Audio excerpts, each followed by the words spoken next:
നമസ്കാരം. Purple media സ്ഥാനാർത്ഥിക്കൊപ്പം എന്ന പരിപാടിയിലേക്ക് ഏവർക്കും സ്വാഗതം. ഇന്ന് നമ്മളൊപ്പം ഈ പരിപാടിയിൽ പങ്കെടുക്കുന്നത് കൊല്ലം കോർപ്പറേഷൻ 16-ാം ഡിവിഷനിലെ UDF സ്ഥാനാർത്ഥിയാണ്. സ്വാഗതം ചെയ്യാം ഈ സ്ഥാനാർത്ഥിയെ നമുക്ക് ഈ പരിപാടിയിലേക്ക്. നമസ്കാരം. ഞാൻ കൊല്ലം കോർപ്പറേഷൻ ഉളിയക്കോട് വാർഡിൽ 16-ാം ഡിവിഷനിൽ കോൺഗ്രസ് സ്ഥാനാർത്ഥിയായി കൈപ്പത്തി ചിഹ്നത്തിൽ മത്സരിക്കുന്നു. രജിയസാർ എന്നാണ് എൻ്റെ പേര്. ഇവിടെ വികസനമെന്ന് പറഞ്ഞുകൊണ്ട് 5 വർഷക്കാലം BJP ഇവിടെ കൗൺസിലറായിരിക്കുകയും വികസനം ഒതുക്കിക്കൊണ്ട് ഈ പ്രദേശം മൊത്തവും ചെളിയും വെള്ളത്തിൽ ചവിട്ടാതെ ഇതിലൊരു റോഡ് പോലും നമുക്ക് നടക്കാൻ സാധിക്കുന്നില്ല.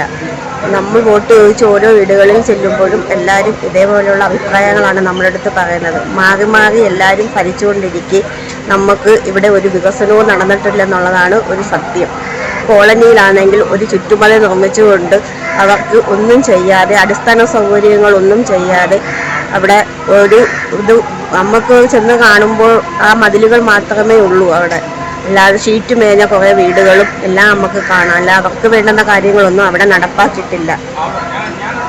ിൻ്റെ ഫ്രണ്ടിലെ ഇൻ്റർലോക്ക് ചെയ്ത റോഡും പുത്തൻചന്ത ഭാഗത്തെ ഇൻ്റർലോക്ക് ചെയ്ത റോഡും വെള്ളപ്പൊക്കം കാരണം നമുക്ക് നടന്ന് പോവാൻ സാധിക്കുന്നില്ല. പിന്നെ എന്ത് വികസനമാണ് ഇവിടെ നടത്തിയതെന്ന ഒരു ചോദ്യവും അവർ ചോദിക്കുന്നുണ്ട്.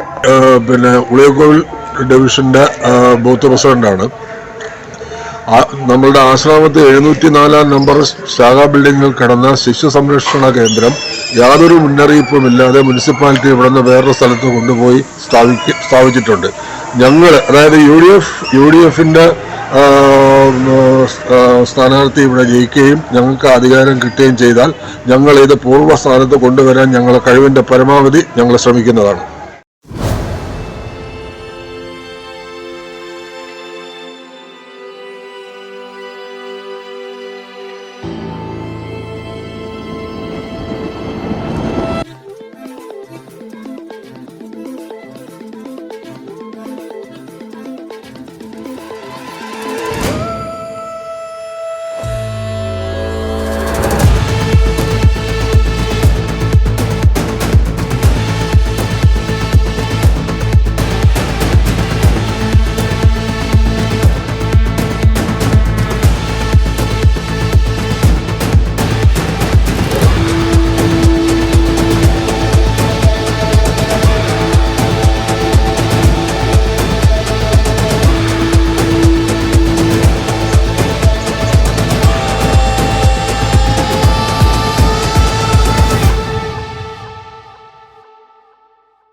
രജി വൻ ഭൂരിപക്ഷത്തോട് വിജയിക്കേണ്ടുന്നത് കൊല്ലം കോർപ്പറേഷന് തീർച്ചയായിട്ടും ഉളിയക്കോടിലുണ്ടായിരിക്കുന്ന ഈ വികസന മാന്ദ്യത്തിനൊക്കെ ഒരു മാറ്റം വരുത്താനും സ്വാഭാവികമായിട്ടും ഇവിടുത്തെ ദൈനംദിന വിഷയങ്ങളുമായി ബന്ധപ്പെട്ട് കൂടുതൽ ഉന്മേഷവതിയായി മുന്നോട്ട് പോകാനും കഴിയട്ടെ എന്നാണ് ഞാൻ ആശംസിക്കുന്നത്.